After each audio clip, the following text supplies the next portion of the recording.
All right, get going in 3, 2, 1.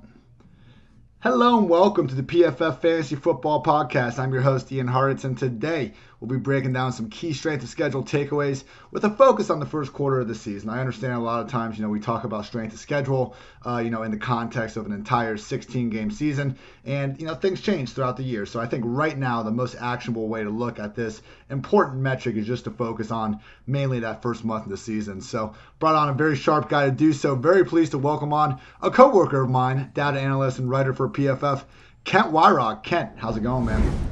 Hey, it's going good, Ian. Thank you for having me on the show. Glad to be here. You've had some banger guests recently, so I definitely feel honored to get the invite on to your brand new show here for this season.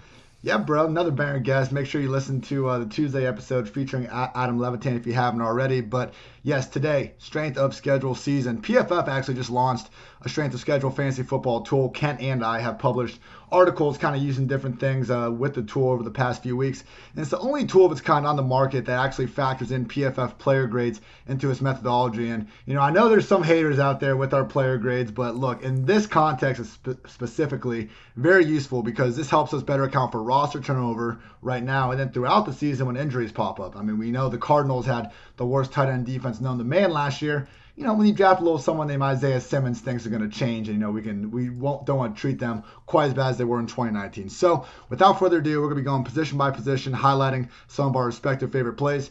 Kent, I'll have you start, man, with your top quarterback strength of schedule guy you want to talk about. Yeah, so it's going to be Josh Allen, and he can be kind of a divisive guy when it comes to fantasy. I mean, mostly the difference is between NFL quarterback and fantasy quarterback, and we know that he performs as a fantasy quarterback. He's, uses his legs awesome. And I just want to highlight real quick that from 2018 to 2019, he actually did have some passing improvement in passing grade, adjusted completion percentage.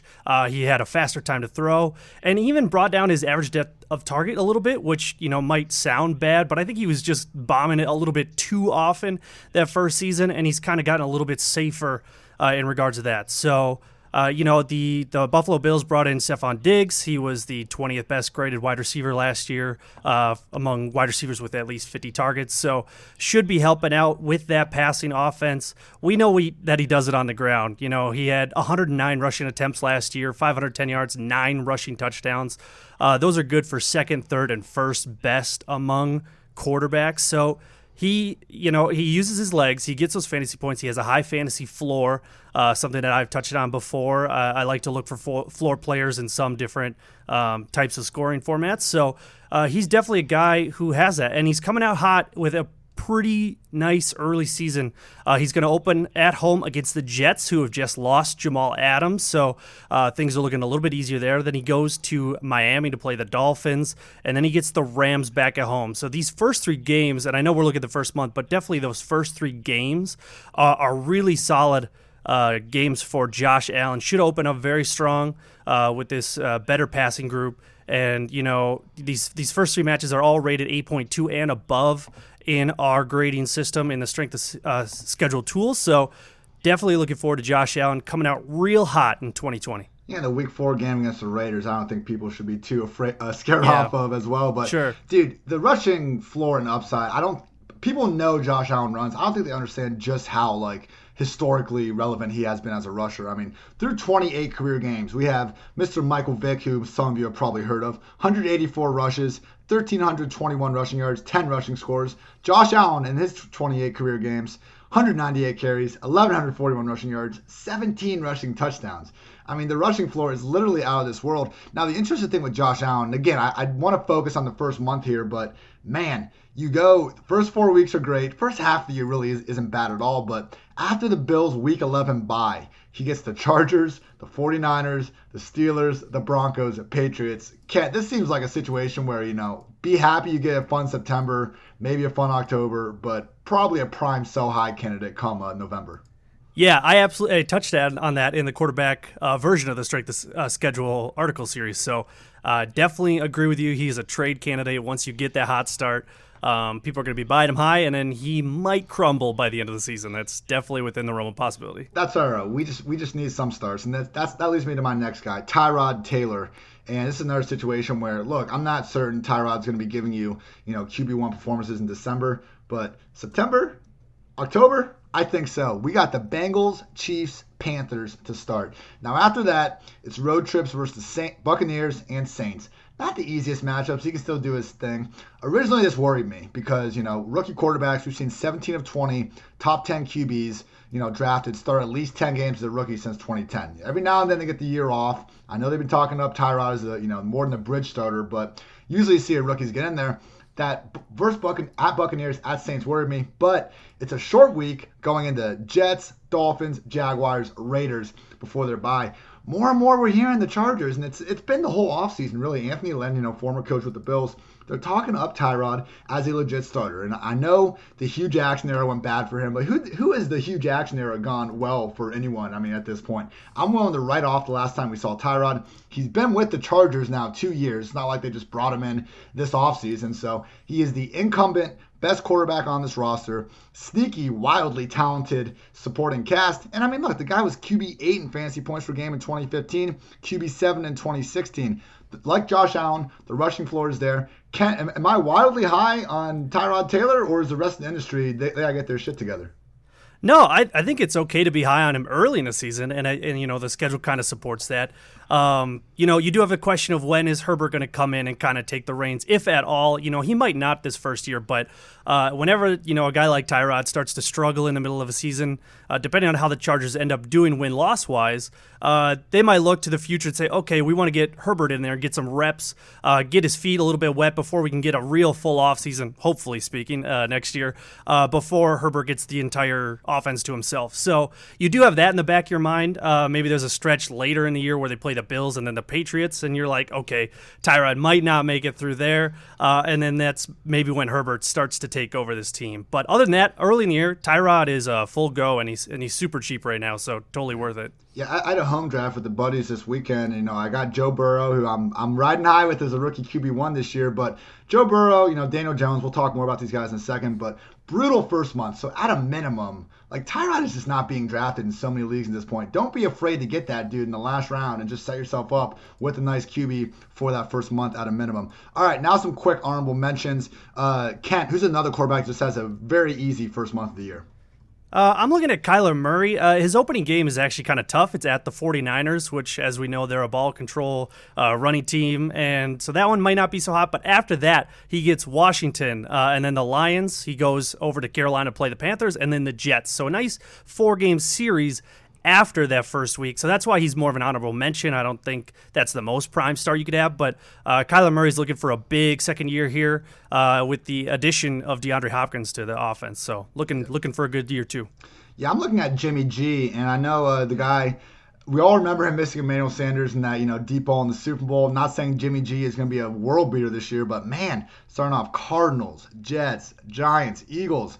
I wouldn't be shocked if we see a little more passing from San Fran this season, too. I mean, I think last year made it out. People are kind of have this short-term memory with Kyle Shanahan just, running the heck out of the ball. But let's not forget what Matt Ryan did in his second year, with Kyle Shanahan there, too. And Jimmy G was coming off the torn ACL last year. Only Lamar Jackson had more games with at least 4 passing touchdowns than Garoppolo last season. Underrated ceiling, and in these first 4 matchups particularly, he'll have the floor to boot, too.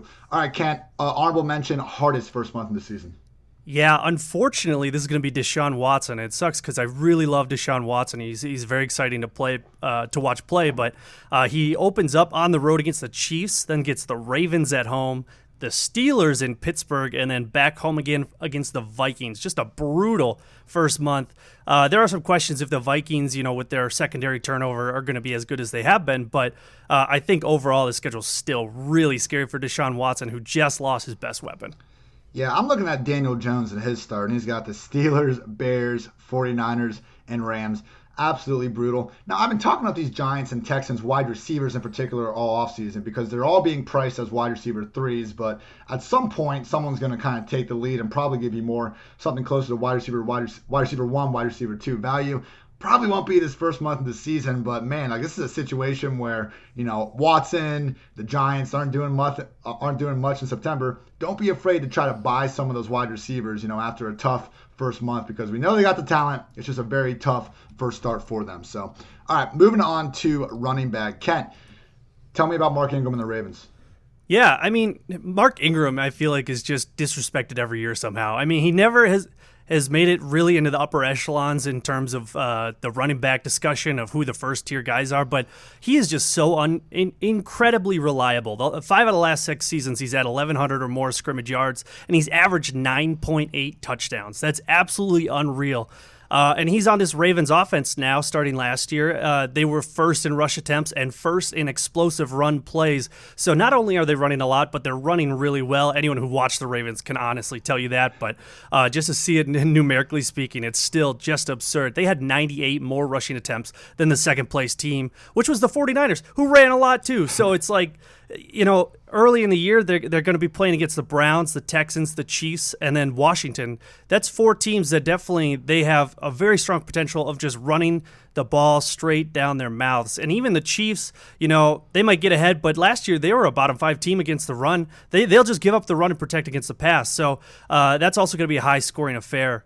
I think it's fair for those who think that J.K. Dobbins is going to be the long-term asset in Baltimore, but these first 4 weeks, especially with this really weird offseason, shortened camps, no voluntary camps and stuff like that, it's going to be Mark Ingram out of the gate. And so you're going to get a month straight of really hot production from him. And I'm definitely fine taking it. He's like going in like the 5th or 6th round. I'd have to look again. But he's such a value there to get you a good start to your season and set you up to make the playoffs. It's a really good point about the Chiefs defense and how they almost willingly give up the run to load up the pass. We see that with the Ravens, the Patriots. I think sometimes in the Bills, honestly, too, we misinterpret sometimes these defenses that are great defenses and they just, they have an open mind about putting more guys in coverage versus the run. I mean, just because a team is giving up a lot of rushing yards does not mean they're a bad defense. Now, in this case, Browns, Texans, Chiefs, Washington, even on the Bengals week 5, I think we're seeing more bad defenses than, alleged bad run defenses here. Just something to be careful of moving on. But yeah, man, I was more high on J.K. Dobbins, I think, once he got drafted than I am now after looking at it. A really interesting stat from J.J. Zachariason, a.k.a. everyone's favorite late round QB truther. But the only RBs in NFL history with at least 100 rushes and averaging 5 yards per carry in both of their first 2 seasons are Barry Sanders, Clinton Portis, Nick Chubb, and Gus the Bus Edwards. Yeah. So there's a scenario where Dobbins, he gets Edwards carries, he gets Justice Hill's, targets and a handful of touches per game, and he makes it a, fantasy-friendly 2-back committee. But it seems more than likely we're going to see 3 backs in Baltimore for at least the first half of the season. Very possible. But luckily they run so much that might work out for all 3 of them. That's the bonus there. But yeah, I definitely agree with you. It's going to be interesting to watch those first few weeks and see how those touches play out to see whether a first-year breakout for J.K. Dobbins is in the books. Another situation where we got all sorts of running backs involved. The Patriots, we usually don't have a clue what's going on with their pecking order in the backfield. This year, especially so. They were starting off the season, though, with the Dolphins, the Seahawks, who have both rebuilt their secondaries, but they're still looking pretty weak in the front 7, the Raiders, and the Chiefs. Now, this might be a little more what I was talking about before, where maybe, above average, potentially above average defenses that, are just stronger against the pass and the run. But either way, I think we're going to see a much more run-heavy version of the Patriots. We just got to try to figure out who is going to be the lead guy. We got Sony Michel now dealing with a foot injury in addition to these chronic knee issues. There's a very real chance Damian Harris is the lead guy. Of course, we got, old man Lamar Miller now coming back in. I think Rex Burkhead is going to play his usual kind of complement role, and James White will be the pass down guy. Cam's going to vulture stuff. I mean, dude, it's very tough to figure out here in New England, but I cannot think of a, just box score I'm going to be rushing to faster after week 1 to try to see these snap counts. Because, yes, there's a chance where we see all these dudes playing 25, 30%, but I think someone is going to rise to the top and be this early down guy. Assuming Sony is banged up and not ready to be that, I'm still kind of leaning towards Damian Harris. I mean, for them to use that draft capital on him, and I know they didn't do anything last year, but it would just be shocking if they never gave this guy a true chance to seize that role. Do you have any leans on this Patriots backfield right now? Boy, it's tough. If I don't even want to lay down a bet. I'm so unsure about what's going to happen. But I think Damian Harris is probably the best bet among them. If you're going to bet on maybe who's going to lead in scrimmage yards or touches by the end of the season, I think he's probably the best bet. He was very successful in college, and I think that can translate. He just didn't really get the opportunity his first year. So that would probably be my bet as well. But like you, I'm just going to sit back and let kind of the the chips fall where they may on this one. I might end up without the lead back on the Patriots this year, and that's okay because, it could be divvied up pretty evenly, like you were saying as well. So there might just be no winner, unfortunately. Yeah, I find myself staying away from Sony and James White alike, honestly, kind of at their respective ADPs right now. But, when Damian is virtually free, again, not a bad guy, like Tyrod, take a shot on late in the drafts. Use him in September if he's able to. And if not, it didn't really cost you a high draft pick anyway. So, all right, Kent, honorable mention, running back, easiest first month. Yeah, we're going to go with Joe Mixon. And obviously, he's a first-round guy, maybe second round, depending on your format. But very early there. He gets the Chargers at home, the Browns, and then the Eagles both on the road, and then the Jaguars, the putrid Jaguars, back at home. So I'm sure that all of these matchups are going to be just fine for him. He's going to have no sweat getting off to an early start here. Nothing too tough right away. And, this whole offense with Joe Burrow in the mix and A.J. Green coming back, this could be a very exciting offense, especially if their defense struggles. They could be trying to play catch-up a whole lot. And luckily, Mixon is still very involved in the passing game as well. So I'm very excited to see what this Bengals team can put on the field this year. Good call there. I'm looking at the Dolphins, and they're starting with the Patriots, Bills, Jaguars, which, that Jaguars and Panthers were so bad last year on run D. Like, that's why a bunch of these guys are popping up with them in their first 4 weeks, and the Seahawks as well. But, talked about this in that aforementioned Tuesday pod with Adam Levitan. Coaches love Jordan Howard, people. I mean, he has already gotten 3 different coaching staffs, and if you just, extrapolate his per game production last season, 216 games, would have been the 3rd different coaching staff to give him at over 225 touches in a single season. Matt Breeder's good too, but I think it's going to be a 2-back committee, and I would, bet a decent amount of money that Jordan Howard will lead the Miami Dolphins in touches, has a very good chance to run away with that role in September. All right, Kent, who's someone we should look out for because they have a hard first month? Melvin Gordon, and we already don't really know exactly how those touches are going to play out because Philip Lindsay, we've seen him be very productive on a per touch basis. Melvin Gordon has been a very reliable guy. He gets a lot of touches and produces that way, but he's going to be opening the year against the Titans at home, Steelers on the road, Buccaneers at home, and then on the road for 2 more games, he's got the Jets and the Patriots. So pretty tough after that first week, and I'm not too excited about him in general, and seeing that opening schedule makes me think that someone is going to struggle to have him in their starting lineup come week 3 or 4.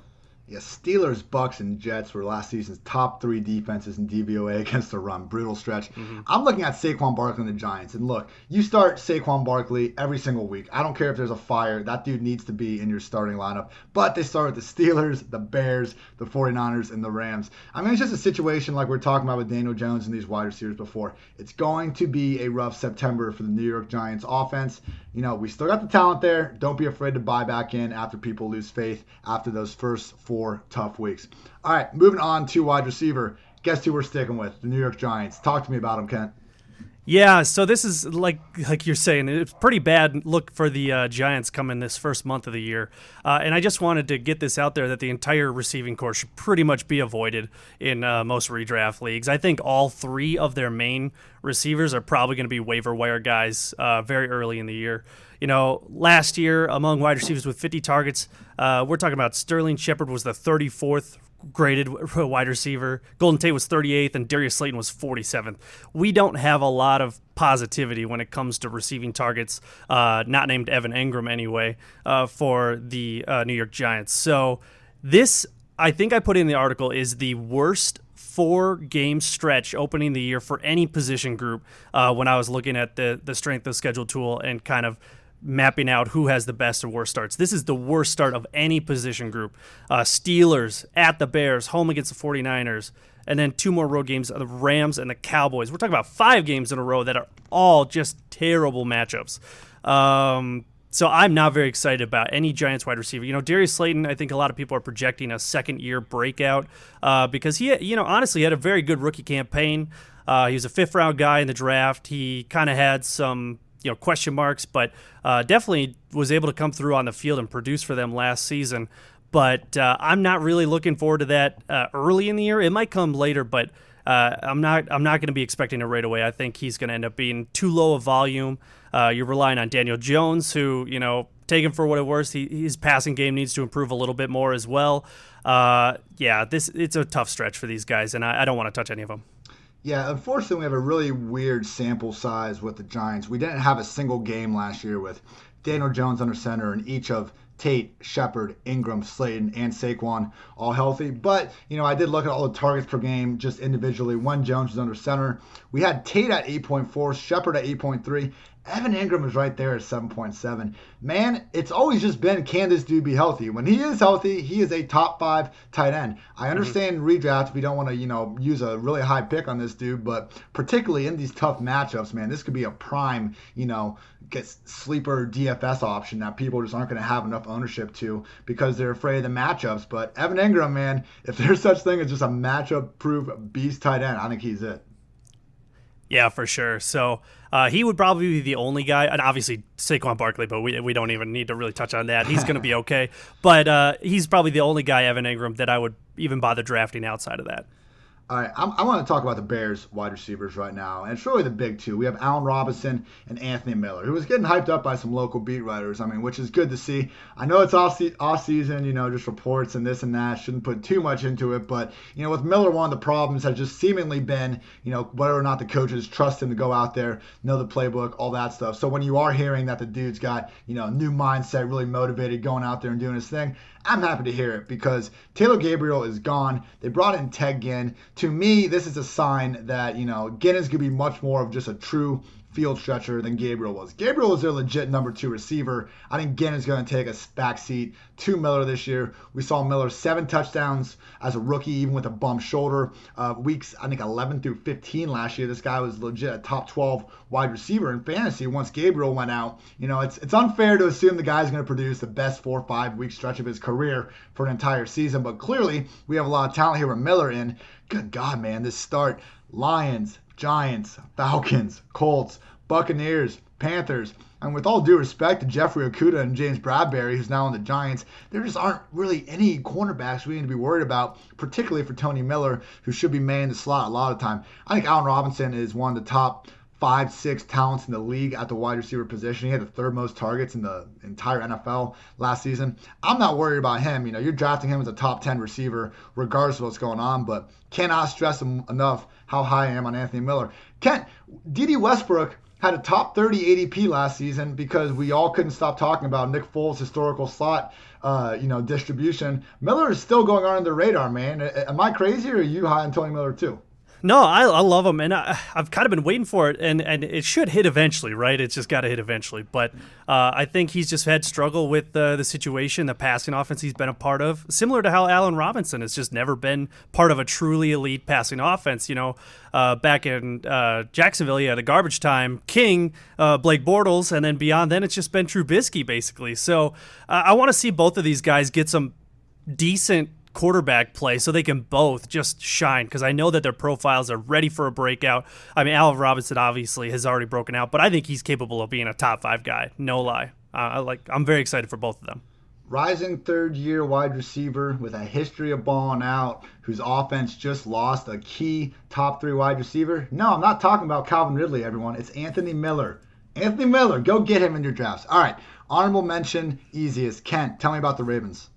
So Marquise Brown, I don't know why he's being drafted as low as he is. He should be at least in the wide receiver 2 territory, and I think I saw last I looked he was wide receiver 28 or something like that, depending on where you're drafting. But he opens up against the Browns, Texans, Chiefs, Washington, and then the Bengals. So we're talking 4 or 5 pretty good matchups. The Chiefs, like we talked about earlier, lock down wide receivers pretty well, but that Ravens versus Chiefs game is going to be just so much fun to watch. I think there's going to be a ton of scoring that it doesn't really matter that much. But Marquise Brown, he should be drafted way higher than he currently is. He was, pretty electric in his first year, but struggled a little bit with injuries, and obviously this is a run-first offense. We'll see how much that holds up. I know I talked about it a lot with Mark Ingram, but if there is any room for regression back towards a passing offense, Marquise Brown is going to definitely benefit from that the first month. Cannot wait to watch Hollywood get out there without a screw in his foot this time around for sure. I'm looking at the 49ers. I mentioned this earlier with Jimmy G, but we got the Cardinals, Jets, Giants, Eagles. Without Debo, this could potentially lead to some really good run for Brandon Ayuk, Jalen Hurd, Kendrick Bourne. I'm not sowing the Bourne as much, but Ayuk and Hurd, man. Ayuk was, Shanahan's self-pronounced number one wide receiver in the draft. I think coaches might say this after they draft a guy, whether he was or wasn't. Who cares? The first thing you're going to read in any scouting report about this guy is how much of a yak monster he is, and we've seen what Shanahan's been able to do with Debo, with Kittle. The guy knows how to get ballers with the ball in their hands on that offense and make good things happen. So I think Ayuk's going to be in 2 wide receiver sets to start the season. Could definitely have a good first month. And don't sleep on Jalen Hurd either. College running back, wide receiver. But, this guy, we were expecting the ball out last year, I think even over Debo, particularly after the strong preseason he had. So once again, these are late round picks. Don't be afraid to take a dart, particularly for this first month of the season. Kent, why should we be a little worried about the Chiefs wide receivers to start the season? Yeah, so worried might not be the right word, because obviously Tyreek Hill you're not really worried about. Even Travis Kelce you're not worried about. He's a tight end, but still part of that receiving core. The top end guys you're not really worried. But maybe Mecole Hardman, maybe Sammy Watkins. If you had maybe an opportunity to play them as a wide receiver 3, maybe you think about not doing it, because they open against the Texans, the Chargers, the Ravens, and the Patriots. Definitely 3 really hard matchups, and then probably one other mediocre one. So maybe we're looking at just slightly less opportunity than we do at some of those big boom games we expect out of the Chiefs. I mentioned this in the article that either has already dropped or will be dropping today on the wide receivers, is that these defenses were all top 6 in the least amount of explosive passing plays allowed, which is definitely something that the Chiefs specialize in. So if there's a time you're going to sit these other 2 receiving guys on this court, this is the time to do it. It's that first month. Yeah, Chargers, Ravens, Patriots need to be in anyone's top 5 secondaries in the league, if not the top 3 outright. I'm going back to Texans here. We mentioned about Watson, but Chiefs, Ravens, Steelers, Vikings to start. Do not be afraid to buy if they start September slow. We got Will Fuller, Brandon Cooks. A lot of you are out there saying they're going to get hurt. Deshaun Watson is going to put up numbers. I truly believe this guy is a top 5 QB, with or without Nuke Hopkins. They gave Randall Cobb $19 million in guaranteed dollars. All right, he is going so late. I'm fine chasing the upside with Fuller and Cooks. Again, they're being priced as wide receiver 3s. If we get 16 games, they could legit give you wide receiver 1 upside. But even beyond that, Cobb, to a lesser extent, Kenny Stills. If they start slow, don't be afraid to pounce. All right, tight end. Kent, I like this pick, man. Tell me about Dawson Knox. Yeah, so I even thought about not doing it because it's pretty deep in the tool shed. But Dawson Knox is someone who the more I started to peel back the curtain, the more I liked his opportunity for a second-year breakout. I know a lot of people are hesitant to grab tight ends before their 3rd or 4th year, depending on who they are. But this guy is someone who has come from kind of a weird background. So he was actually a wide receiver / quarterback in high school, and then he was a walk-on fullback at Ole Miss. Didn't really get a whole lot of college production until his sophomore, junior year. And then he came into the NFL and immediately outproduced his entire college resume. So in 2019, he still had a kind of a rough year. 9 drops on catchable passes. He had a 55.3 grade, which was pretty bad. The 3rd lowest tight end in the NFL with 50 targets. So I'm not sounding so good now, but if we dial right into the second half of the season, if we go weeks 8 to 17, when he really started getting his groove, he averaged 70% of the offensive snaps versus 58% early in the year.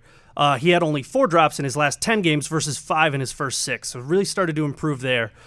His average depth of target was 10.1 yards, which was 6th best among tight ends last year, and something that we've shown to be fairly predictive of fantasy output later on in their careers. He had 13.9 yards per reception, which was good for 3rd. And then yards after the catch per reception, he was 5.3, so that's good for 12th. All very solid numbers for a profile that's ready to break out. He worked this offseason on jugs. I went and found some narrative stuff just to get me going a little bit more. He's been working on jugs. He even went and worked out with George Kittle this offseason and Josh Allen over in California.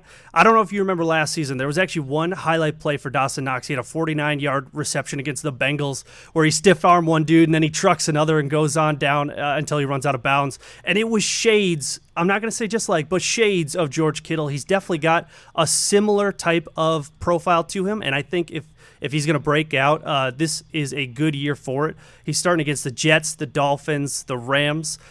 Those are all 3 9.4 and above matchups in our strength of schedule tool. So he could jump out the gates early. Like I said, this offense is looking to improve. I think they have the opportunity to, and he should have a little bit more room for separation with Diggs kind of taking the top off the defense. Oh, yeah. I mean, I remember that play against the Bengals. This dude was flashing almost on a weekly basis. The drops were there. Didn't have any, like, monster games or anything like that, but almost every single Bills game you watched, Knox either had some awesome yak spectacular play, made a great catch, or, he was out there throwing great blocks. I mean, there were a couple plays where Isaiah McKenzie just got to pretty much walk into the end zone because Knox was taking on one, even two guys sometimes. So I'm with you, man. And Knox is one of these guys where, okay, if you're in a one tight end, 10, 12 person league, you're not going to start him. I get that. But, tight end premium, any of these other types of leagues where, you have more than one tight end or anything like that, do not be afraid to take him at the end of these drafts because unlike a lot of guys, he is going to be the full-time guy in Buffalo playing 75, 80% snaps. And, some of these matchups, particularly the Dolphins and Rams to start the year, those could be a little tougher for Diggs, Smokey, and, Beasley on the outside. Definitely cool with chasing Knox in that tight end spot. I'm switching over to the Cowboys and Blake Jarwin. So start they got Rams, Falcons, Seahawks, Browns. Even after that, man, Giants, Cardinals, Washington, Eagles.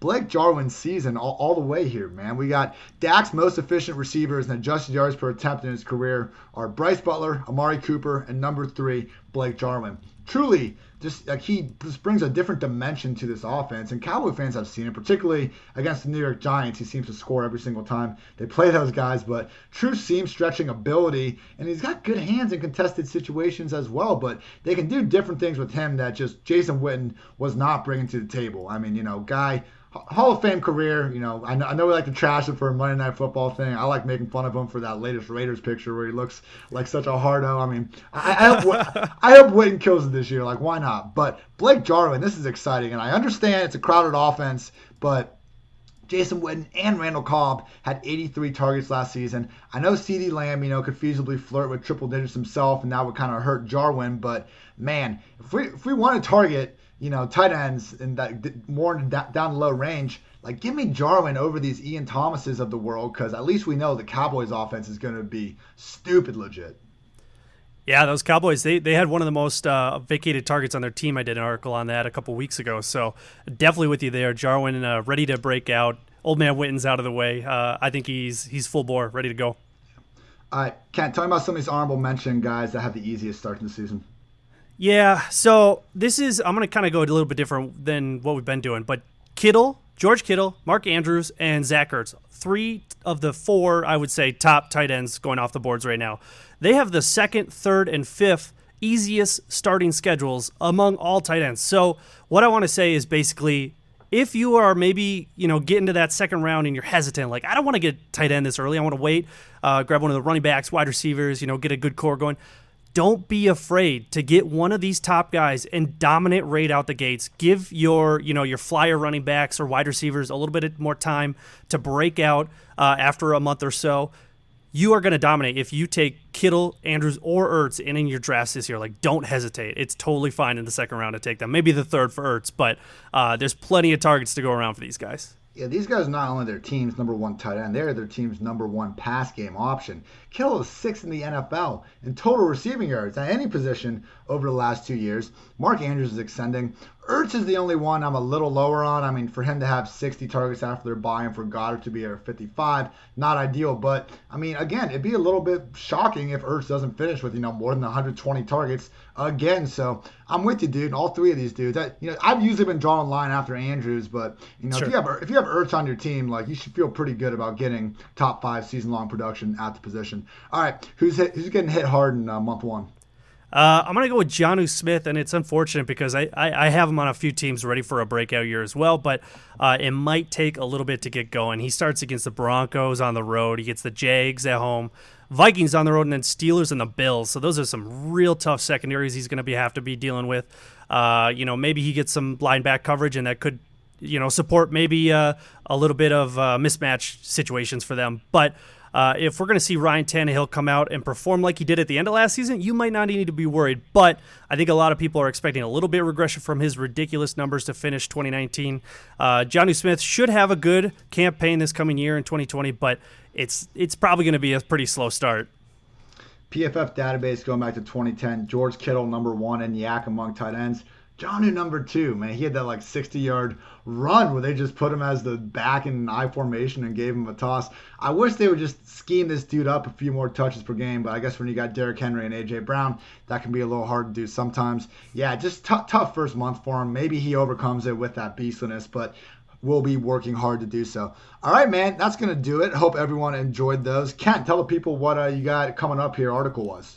Yeah, so I just dropped the wide receiver article today in the Strength of Schedule series, and then next week we're going to have the tight end one to wrap that up. And then beyond that, I don't know, man. I got to start thinking about what my next article is after that, but you could definitely go check out my vacated targets article, my look at variance and best ball article. I've been doing some fun stuff, playing with the PFF data, trying to pull out some sneaky trends and situations that can help you with your drafts this year. So you can find me on Twitter at Kent Weyrauch, and that's spelled Kentweyraugch.